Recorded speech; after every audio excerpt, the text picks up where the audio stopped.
Assalamualaikum warahmatullahi wabarakatuh. Selamat berjumpa kembali dalam metode pembelajaran online kita. Nah, ini di tampilan ini ada flash.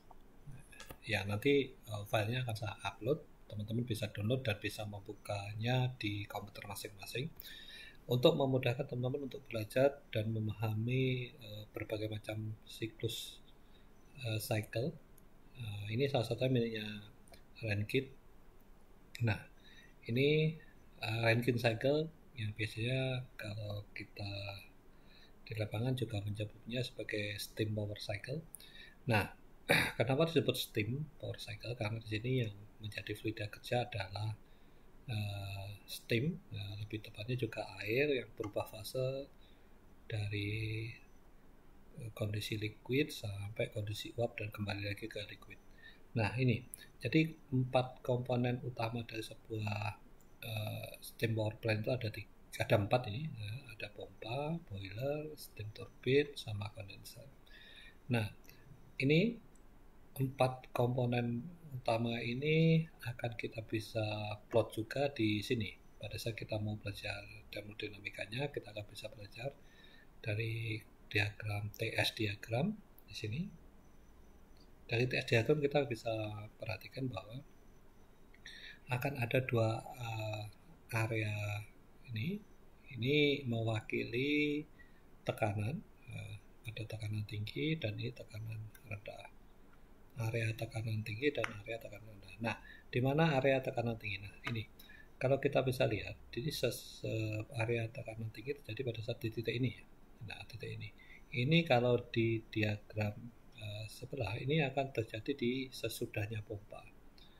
Di sini kalau kita lihat di TS diagram, terlihat pada area itu adalah fasenya adalah compressed liquid, liquid bertekanan. Dan pada saat masuk ke boiler, pada saat menerima panas Q1, akan berubah fase menjadi ini. Kalau urutannya akan menjadi saturated liquid dulu, baru memasuki fase campuran, baru memasuki saturated vapor, baru mencapai superheated vapor di sini. Ini terjadi di sini sebelum masuk ke turbin. Nah, pada saat masuk turbin, efeknya adalah apa? Dia akan bisa menghasilkan kerja di turbin di sini. Ada kerja turbin karena dia melepaskan energi di turbin, akan terjadi perubahan fase. Pertama, fasenya dari superheated turun menjadi area sini, menjadi fase campuran, mix. Selain itu akan terjadi perubahan tekanan dari tekanan tinggi ke tekanan rendah, dan tentu akan diikuti juga perubahan entalpi. Nah, pada saat entalpinya turun, otomatis energinya turun. Nah, ini entropinya pada kondisi tetap. Ini dianggap efisiensi dari steam turbine adalah 100%. Nah, setelah itu di titik ini, di titik di mana dia keluar dari turbin sini, akan masuk ke kondenser. Nah, di kondenser ini, fungsi kondenser ya ini, fungsi alatnya adalah kondenser karena fungsinya adalah di situ prosesnya adalah proses kondensasi, condensation. Fungsinya untuk apa? Disinilah terjadi pelepasan panas untuk mengubah fase campuran di sini menjadi 100% liquid di sini. Pada saat berubah fase, dia harus melepaskan panas. Melepas panasnya di Q2. Pindah kemana? Oleh media pendingin. Salah satunya air pendingin kondenser. Nah, pada saat keluar dari kondenser, fasenya adalah saturated liquid. Jadi 100% adalah sudah menjadi liquid. Makanya dari titik pada saat keluar, sebelum masuk kondenser sampai keluar kondenser terjadi perubahan fase dari kondisi mix ke 100% liquid. Ini juga akan diikuti perubahan fluida, dari fluida pada saat dia sebagian adalah uap adalah compressible liquid. Pada saat dia menjadi 100% liquid menjadi incompressible liquid. Makanya bisa dipompa di sini.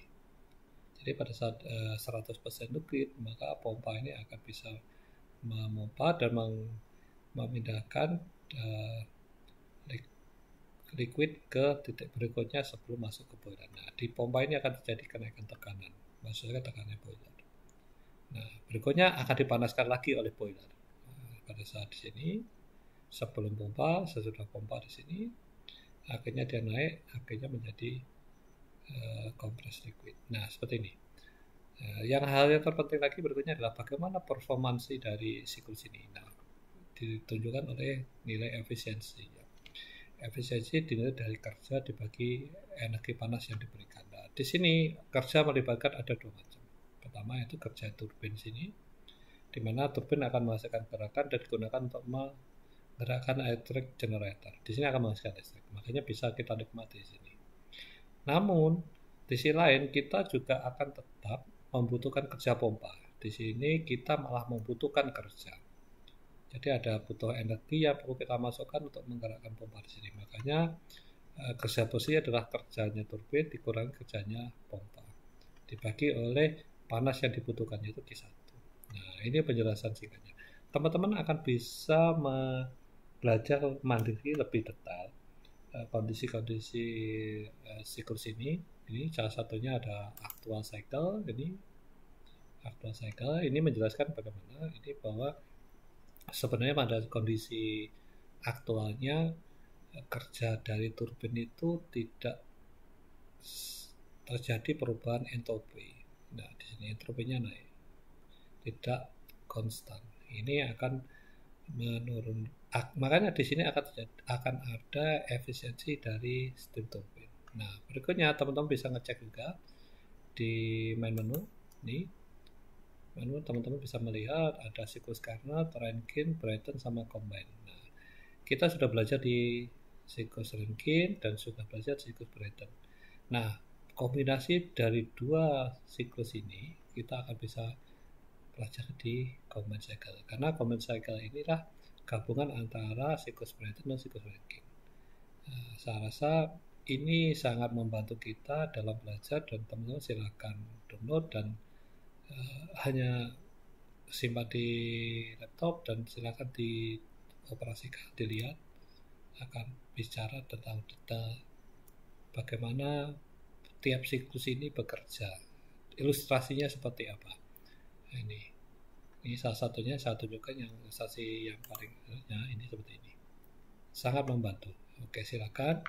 Terima kasih, semoga teman-teman selalu dikaruniai Allah kesehatan, tetap jaga kondisi.